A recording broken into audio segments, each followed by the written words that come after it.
Assalamualaikum warahmatullahi wabarakatuh. Alhamdulillahi rabbil alamin. Bihi nasta'inu ala umuri dunya waddin.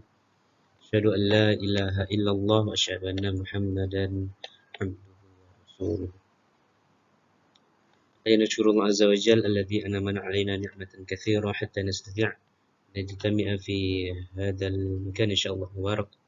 Salatan wa salaman ala da'imain ala habibina wa syafi'ina ومولانا محمد صلى الله عليه وسلم بلفظ اللهم صل على Muhammad wa ala ali Muhammad. Baik, saya Lino Alvarez akan membahas tentang pembahasan qawaid al-asasiyah. Yang pertama kita bahas di dalam qawaid al-asasiyah itu ada yang namanya isim, fi'il, dan huruf. Kita bahas pembahasan itu tentang isim, fi'il, huruf. Pertama kita bahas dulu adalah tentang isim. Isim adalah lafaz yang menunjukkan kata benda, kata tempat, kata sifat, nama orang, nama binatang, tempat, dan yang lainnya. Nah, isim tidak menunjukkan waktu. Nah, di sini isim tidak menunjukkan waktu. Baik waktu masa lampau, sekarang, dan masa yang akan datang. Nah, isim tidak menunjukkan hal itu. Nah, kita lanjut. Tanda-tanda masuknya isim. Yang pertama, itu adalah khafat. Terjadi khafat dikarenakan beberapa sebab. Yang pertama, masuknya huruf jar. Yang sebagaimana yang kita ketahui, huruf jar itu adalah min, ila, an, ala, fi, baba, kaf, lam. Contohnya di sini adalah Bismillahirrahmanirrahim. Nah, di sini masuk dengan huruf jar. Bismillah. Kemudian yang kedua adalah ketika mudhafun ilaih. Contohnya adalah Rasulullah. Yang kedua, tanda-tanda masuknya isim itu adalah tanwin. Contohnya adalah hudan. Nah, yang selanjutnya itu masuknya alif lam. Contohnya wal asr. Alif dan lam masuk, maka ini dikategorikan adalah isim karena masuk ke dalam tanda-tandanya, yaitu alif dan lam. Kemudian munada itu ya Muhammad. Kita lanjut. Pembagian isim. Isim secara umum terbagi menjadi dua bagian, yaitu sebagai berikut. Yang pertama, isim mu'raf, yaitu isim yang terjadi perubahan harokat akhirnya karena perbedaan amil yang memasukinya. Contohnya ja'a Zaidun. Kemudian yang kedua, isim mabni, yaitu isim yang tidak terjadi perubahan pada akhirnya. Contohnya ta'ilah. Kita lanjutkan. Yang kedua adalah fi'il. Yang tadi sudah kita bahas isim, yang selanjutnya itu kita bahas tentang fi'il. Fi'il adalah kalimat yang menunjukkan kata kerja. Di sini dapat kita garis bawahi isim bahwa fi'il itu adalah kata kerja, kemudian yang menunjukkan terjadinya baik itu di masa lampau, masa sekarang, dan masa yang akan datang. Nah, di sini ada 3 waktu yang dilaluinya. Yang pertama, masa yang telah berlalu, kemudian masa sekarang ini, dan masa yang akan kita laksanakan. Kedua adalah tanda-tanda fi'il. Tanda-tanda fi'ilnya itu sebagai ada masuknya fi'il, ada beberapa tanda. Itu yang pertama adalah qad. Contoh, qad aflahal mu'minun. Kemudian ada masuknya saufa. Contohnya, kalla saufa ta'lamun. Nah, ini tanda-tanda fi'il saufa. Kemudian adanya ta'nis sakinah. Ini fa'adat. Nah, di sini ada ta'nis sakinah yang menjadikan dia berbentuk kepada isim karena ada tanda-tanda. Kemudian kita lanjut pembagian daripada fi'il. Fi'il sebagaimana yang kita ketahui dibagi menjadi 3 zaman, yaitu fi'il madhi. Fi'il madhi itu adalah kata kerja yang menunjukkan suatu kejadian yang telah terjadi atau masa yang telah berlalu. Contohnya itu adalah qama Zaid. Kemudian yang kedua fi'il mudhari'. Apa itu fi'il mudhari'? Fi'il mudhari' itu adalah kata kerja yang menunjukkan suatu kejadian yang berlangsung pada saat sekarang ini atau yang terjadi yang akan terjadi. Contohnya yakumu. Ini contohnya yakum. Dan fi'il amar. Fi'il amar adalah kata kerja yang menunjukkan sebuah perintah. Contohnya uktub. Nah, tulislah. Ini merupakan bentuk daripada kerja, bentuk daripada perintah. Uktub, tulislah. Kita lanjut. Ada pembahasan yang ketiga adalah huruf. Huruf adalah kata yang tidak bisa menerima tanda isim dan tanda fi'il, dan huruf tidak memiliki tanda khusus seperti isim dan fi'il. Dalam bahasa Indonesia, huruf sama dengan kata penghubung. Nah, bebas dari tidak ada tanda isim dan tidak ada tanda fi'il, maka dikategorikan dia sebagai huruf. Nah, pembahasan yang selanjutnya yaitu di dalam qawaid al-asas yaitu adalah murakkab. Dalam kitab Jami' Durus karya Mustafa Al-Ghalayani dimuat bahwa murakkab itu adalah suatu ucapan yang tersusun dari dua kata atau lebih serta memiliki makna. Lanjut, dalam murakkab itu adalah murakkab isnadi, wasfi, idhofi, dan adadi. Nah, kita lanjut, kita bahas satu-satu. Isnadi. Isnadi terbentuk dari fi'il dan fa'il. Contohnya, 'allama mu'allimu ilman. Nah, sini fi'ilnya dan fa'ilnya. Kemudian, naibul fa'il. Contohnya, 'ullima ilmun.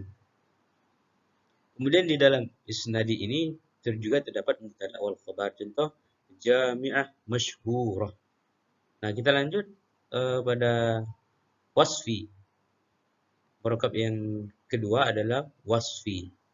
Itu yang termuat di dalam wasfi ini adalah musuh wasifah. Contoh suratul tawilah. Kemudian murakkab yang selanjutnya itu idhofi. Mudhaf yang terdiri dari mudhafun ilaih. Contohnya kitabun. Nah, itu pembahasan tentang murakkab.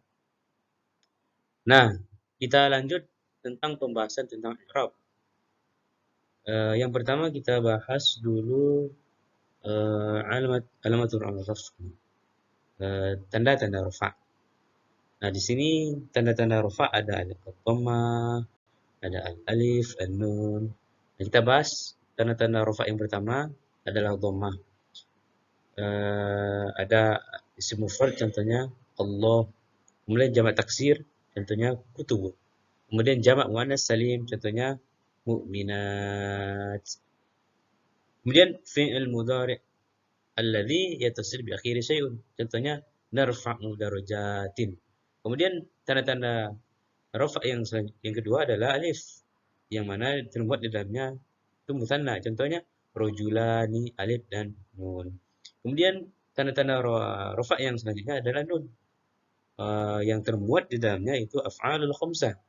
Yaf'alani, yani taf'alani, yaf'aluna, taf'aluna, taf'alina. Nah, kita lanjut pada alamat rafa yang selanjutnya itu waw.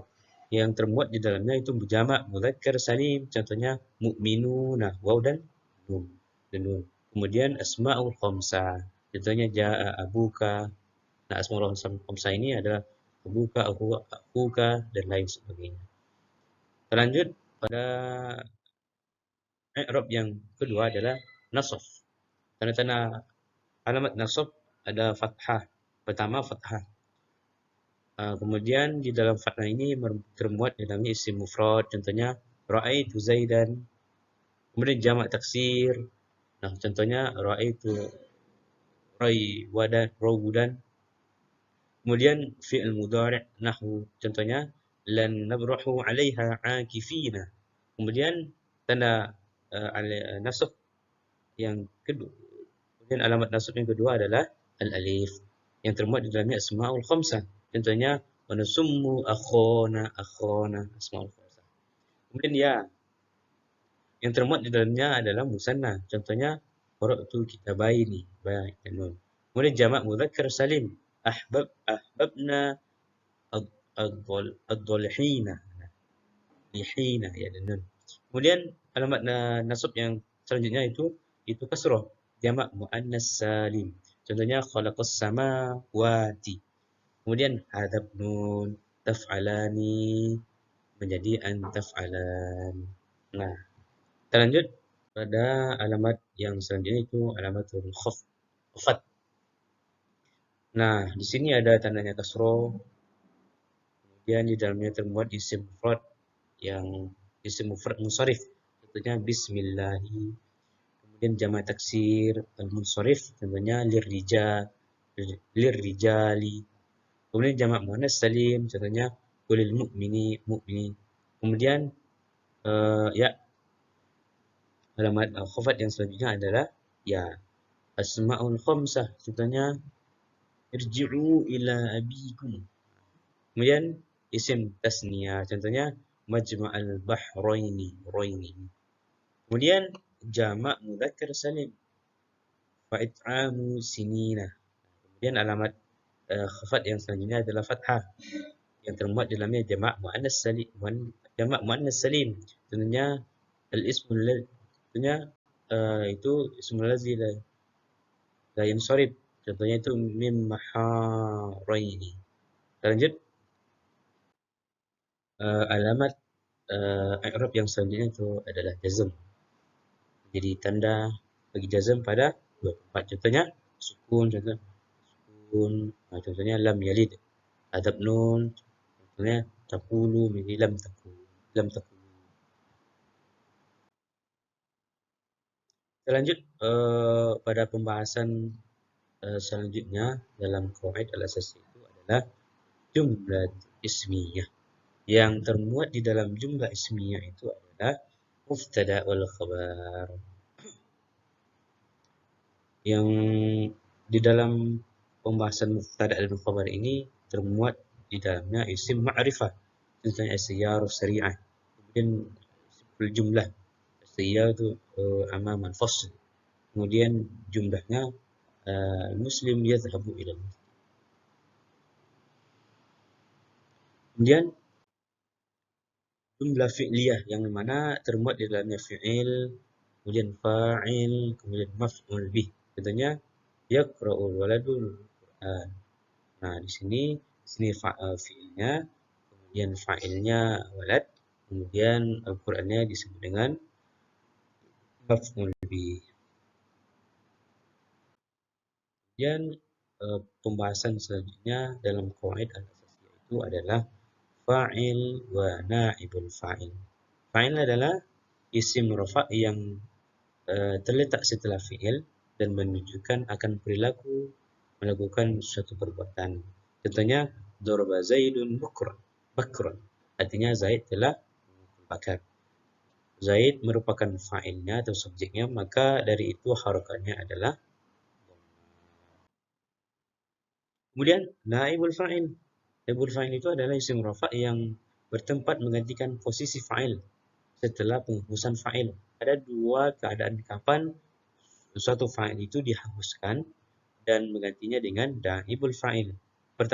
Keadaan yang pertama adalah keadaan yaitu ketika terjadi fi'il madhi majhul fasib, sebagaimana cara menjadikan suatu kata kerja lampau yang aktif menjadi fasib contoh, yakni dengan cara adalah dengan harokat awal kata kerja lampau kemudian mengkasrokan harokat pada huruf sebelum akhir suatu kalimat. Contohnya adalah duriba, dia telah memukul. Kemudian cara yang kedua adalah keadaan keduanya, yakni ketika terdapat fi'il mudhari' majhul atau fasib. Contohnya yadroba bukran.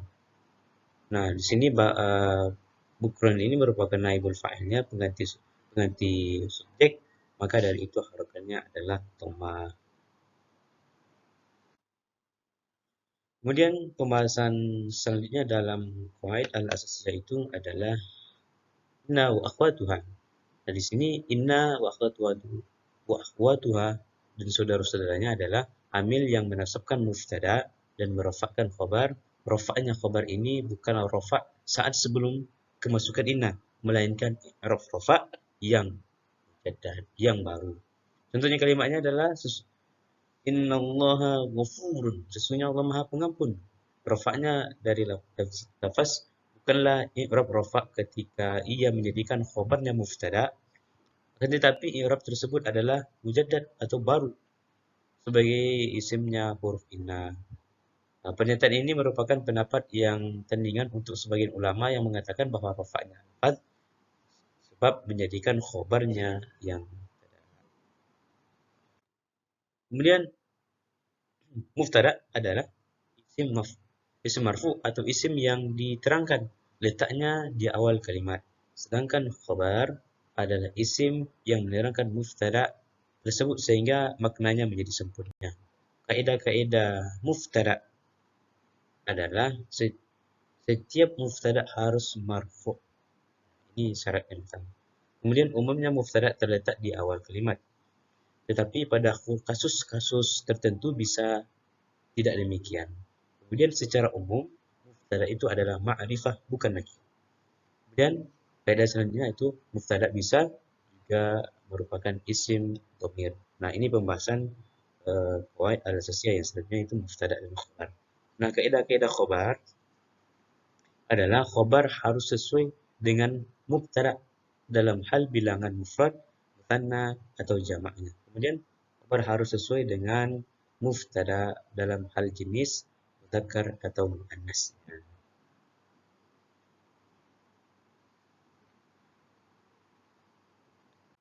Nah, selanjutnya jenis-jenis mubtada dan khabar. Mubtada. Yang pertama, mubtada isim dhamir. Mubtada isim dhamir adalah mubtada yang lafaznya menunjukkan pada musammanya, itu sesuatu yang mempunyai nama. Contohnya muslim yang mempunyai nama tanpa diqayyidi. Contoh, Muhammadun qa'imun. Muhammad telah berdiri. Kemudian yang kedua adalah mubtada isim dhamir yang sebagaimana yang kita ketahui bahwa dhamir itu adalah kata ganti yang terpisah. Itu ya yang ada 12. Ana, nahnu, anta, anti. Contohnya di sini adalah ana talibun. Kemudian huna talibani. Kemudian jenis-jenis mubtada dan khabar. Khabar yang mufrad, khabar yang tidak berupa jumlah atau kalimat atau sifat jumlah. Contohnya Muhammadun hasanun, Muhammad yang baik. Kemudian Muhammadun qaimun fil fasli, Muhammad telah berdiri di depan kelas. Nah, yang kedua adalah khabar ghair mufrad. Itu khabar yang bukan dari mufrad. Ada 4 macam khabar itu ghair mufrad, itu Dhorof, jar, majrur, dan jumlah fi'liyah dan jumlah ismiyah. Contohnya, Muhammadun indika. Muhammad di sisi. Nah, kita lanjut pada pembahasan qawaid al-asasiyah yang selanjutnya, yaitu af'alul muqarrabah, rija, asyru' wal huruf musyabbah. Nah, af'alul muqarrabah ini adalah fi'il yang bermakna hampir atau menunjukkan keadaan dengan hasil. Usulun. Contoh fi'il muqarrabah itu husulun atau syaka qaraba kada. Contohnya adalah kada zaidun yadhhabu. Penjelasan kalimatnya, kada adalah fi'il muqarrabah atau usul. Kemudian fi'il ini merupakan isim yaitu membuat Zaid menjadi marfu Zaidun. Nah, yang penjelasan selanjutnya itu khabar adalah jumlah fi'liyah yaitu yadhhabu fi'il mudhari' tambah fa'il. Nah, kedua adalah af'alur raja, yaitu fi'il yang menunjukkan pengharapan. Contoh fi'il raja adalah asa. Contoh kalimatnya adalah asa Zaidun ay yakhruja. Zaidun yakhruja. Artinya semoga Zaid keluar. Penjelasannya, asa adalah fi'il raja yang membuat marfu isim setelahnya. Nah, yang kedua khabarnya. Itu jumlah fi'il. Adalah fi'il mudhari' dari fa'il yang didahului oleh an, sehingga fi'il mudhari'nya mansub, yaitu yakhruj. Nah, selanjutnya ada af'alus syuru', yaitu fi'il yang menunjukkan dimulainya sesuatu pekerjaan. Contohnya adalah akhadha, ja'ala, tabiqa. Contoh kalimatnya tabiqa Zaidun yaktub. Itu Zaid yang memulai menulis. Penjelasannya tafiqa adalah fi'il syuru' diikuti isim marfu. Kemudian khabarnya adalah fi'il, yaitu jumlah fi'iliyah. Itu fi'il mudhari' yaitu yaktubu ditambah. Nah, selanjutnya yaitu huruf yang diserupakan dengan laisa, ada 4. Ma, kemudian la, kemudian in, kemudian la. Mesti lafaz ma menurut orang-orang Hijaz itu lafaz ma beramal seperti amal laisa dengan syarat sebagai berikut: hendaklah sudah ma tidak disertai dengan in atau tambahan. Kemudian hendaklah khobar ma tidak disertakan dengan illa. Hendaklah khobar ma tidak didahului oleh isimnya. Hendaknya makmul khobarnya tidak mendahului isimnya. Kecuali bila makmulnya itu dalam keadaan berbentuk sorab atau jar majrur. Yaitu yang memenuhi persyaratan tersebut adalah yang pertama, hendaklah sesudah ma itu tidak disertai dengan in atau tambahan. Kemudian hendaklah khobar ma tidak disertai dengan la. Kemudian hendaklah khobar ma tidak mendahului isimnya. Kemudian hendaklah makmul khobarnya tidak mendahului isimnya kecuali bila makmul dalam keadaan bentuk sorab atau majrur. Nah, selanjutnya itu yang memenuhi persyaratan tersebut, misalnya ma Zaidun dahiban, adalah Zaid pergi. Kemudian ma hada basyaran, bukanlah orang biasa. Kemudian hunna ummatihim, bukanlah istri mereka itu ibu. Nah, itulah pembahasan tentang yang termuat di dalam al-qawaid al-asasiyah. Semoga bisa dimengerti dan bisa kita pahami. Subhanakallahumma bihamdika asyhadu an la ilaha illa anta astaghfiruka wa atubu ilaik. Saya Lima Fares. Assalamualaikum warahmatullahi wabarakatuh.